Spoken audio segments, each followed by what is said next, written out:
Welcome to Kettle Lab's How-To series. Today we'll demonstrate how to use Fabric notebooks for data processing and analytics. Sign into your Fabric Lakehouse and let's get started. We have opened our Lakehouse named Lakehouse Latest. Now we will create a notebook by clicking on Open Notebook and then New Notebook. Next, click on Lakehouses and open the folder named Orders, where we have already uploaded a few files. Now use the commands shown on the screen and click Run to execute. The DataFrame displays columns and rows, however, the first row is showing data instead of headers. To correct this, we need to use modified commands. Click plus code and run the commands as shown on the screen. To create meaningful column names, define a schema as displayed on the screen, and then click Run. Next, we will use the following commands to load all files with a wildcard. Let's explore the data in the data frame by running the commands on the screen to filter and select specific columns. Now we will load all data again.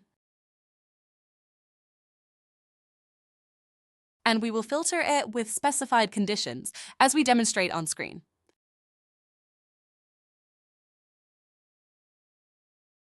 Now we will use additional commands to filter data and group items by quantity. Follow the steps shown on the screen. We'll then demonstrate grouping sales by year. Next, we will show how to transform data using DataFrame methods. This includes creating year and month columns, creating new first name and last name fields, filtering and reordering columns, and displaying the first 5 orders. We will now save the data in Parquet format for optimized storage by running the commands shown on the screen.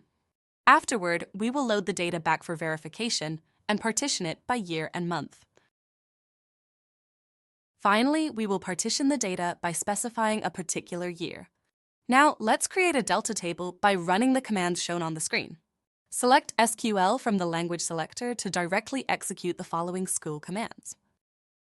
Then, we will run additional SQL commands as shown. Stay tuned for more tutorials on Fabric. Thanks for watching!